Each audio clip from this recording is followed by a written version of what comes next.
Hello, অনেকক্ষণ যাবত আমি কিছুই খাইনি। এজন্য ভাবছি কিছু একটা খাওয়া দরকার।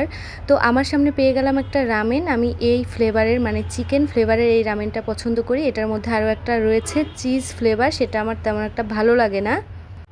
এটা আপনারা যেকোনো সুপার শপে পেয়ে যাবেন। আবার মাঝে মধ্যে কিন্তু অফারও দেয়, তখন কিনে ফেলা ভালো, কারণ তখন দামটা অনেকটাই কমে যায়। নয়তো ২ প্যাকেট রামেনের দাম কিন্তু মোটামুটি ভালোই রয়েছে। এটা খাওয়ার জন্য আপনারা পেয়ে যাবেন সস মিক্স, আর একটা রয়েছে সিজনিং পাউডার। এই তো আলাদা করে নিলাম আমার আর আমার বড় বোনের জন্য। তো ওরটাতে একটু সস মিক্স কম দিব, কারণ এটাতে অনেক বেশি স্পাইসি হয়ে যাবে, আর আমি যেহেতু স্পাইসি খাবার পছন্দ করি আমারটাতে একটু বেশি দিয়েছি। ওরটাতে একেবারে কম আপনারা দেখতে পাচ্ছেন দিয়েছি। তো ও মিক্স করে খাবে।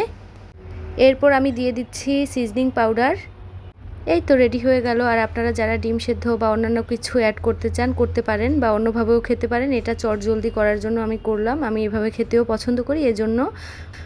বড় এলাচি আবার এভাবে খেতেই পারে না, ওর সামনে দিলে ও কিছুতেই খাবে না। আর আমি আর আমার বড় বোন এভাবে খেতেও পছন্দ করি। এই তো খেয়ে ফেললাম। অনেক বেশি গরম লাগছিল, তাড়াতাড়ি আমি এই রান্নাঘর থেকে ভাগি। টাটা।